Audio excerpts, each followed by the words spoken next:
Sir, ಇವತ್ತು ಭಾರತೀಯ ಜನತಾ ಪಾರ್ಟಿಯ ಜಿಲ್ಲಾ ಕೋರ್ ಕಮಿಟಿ ಸಭೆ ಕರೆಯಲಾಗಿತ್ತು.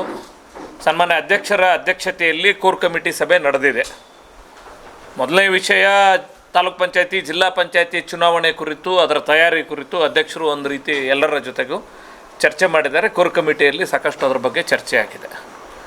ಇನ್ನೊಂದು ಮಹತ್ವಪೂರ್ಣವಾಗಿರುವಂಥ ವಿಷಯ, ವಿಜಯಪುರದ ಹಾಲಿ ಶಾಸಕರಾಗಿರುವಂಥ ಸನ್ಮಾನ್ಯ ಬಸನಗೌಡ ಪಾಟೀಲ್ ಯತ್ನಾಳರ ಉಚ್ಚಾಟನೆ ಕುರಿತು ಏನು ನಮ್ಮ ಪಕ್ಷದ ಹೈಕಮಾಂಡ್ ತೀರ್ಮಾನ ಕೈಗೊಂಡಿದೆ, ಆ ತೀರ್ಮಾನದ ಕುರಿತು ಕೋರ್ ಕಮಿಟಿಯಲ್ಲಿ ಚರ್ಚೆ ಮಾಡಿ ಒಂದು ನಿರ್ಣಯವನ್ನು ಅಂಗೀಕರಿಸಲಾಗಿದೆ. ಅದನ್ನು ಓದಿ ಹೇಳಿಬಿಡ್ತೀನಿ ನಿಮಗೆ.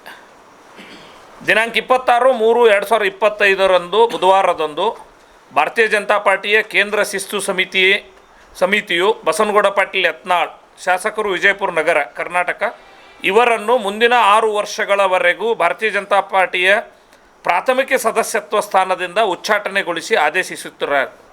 ಈ ಆದೇಶವನ್ನು ಭಾರತೀಯ ಜನತಾ ಪಾರ್ಟಿಯ ಕೇಂದ್ರ ಶಿಸ್ತು ಸಮಿತಿಯ ಸದಸ್ಯ ಕಾರ್ಯದರ್ಶಿಗಳಾದ ಶ್ರೀ ಓಂ ಪಾಠಕ್ರವರು ಈ ಅಧಿಕೃತ ಆದೇಶವನ್ನು ಹೊರಡಿಸಿರುತ್ತಾರೆ. ಈ ಅಧಿಕೃತ ಉಚ್ಚಾಟನೆ ಆದೇಶ ಪತ್ರವನ್ನು ಜಿಲ್ಲಾ ಕೋರ್ ಕಮಿಟಿ ಸಭೆಯಲ್ಲಿ ಗೌರವಾನ್ವಿತ ಜಿಲ್ಲಾಧ್ಯಕ್ಷರಾಗಿರುವಂಥ ಶ್ರೀ ಗುರುಲಿಂಗಪ್ಪ ಅಂಗಡಿಯವರ ಮಂಡಿಸಿದರು.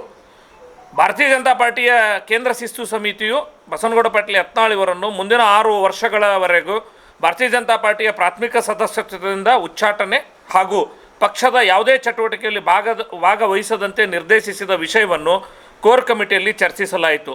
ಭಾರತೀಯ ಜನತಾ ಪಾರ್ಟಿಯ ಕೇಂದ್ರ ಶಿಸ್ತು ಸಮಿತಿ ಹೊರಡಿಸಿದ ಆದೇಶವನ್ನು ಭಾಜಪ ವಿಜಯಪುರ ಜಿಲ್ಲೆಯ ಕೋರ್ ಕಮಿಟಿಯಲ್ಲಿ ಸರ್ವಾನುಮತದಿಂದ ಬೆಂಬಲಿಸಿ ಅಂಗೀಕರಿಸಲಾಯಿತು. ಈ ಒಂದು ನಿರ್ಣಯವನ್ನು ಅಂಗೀಕಾರ ಮಾಡಲಾಗಿದೆ. ಈ ವಿಷಯವನ್ನು ತಮ್ಮ ಮೂಲಕ ಇಡೀ ಸಮುದಾಯಕ್ಕೆ, ಜಿಲ್ಲೆಯ ಜನತೆಗೆ ತಿಳಿಪಡಿಸಲಿಕ್ಕೆ ಇಚ್ಛಿಸ್ತೇನೆ.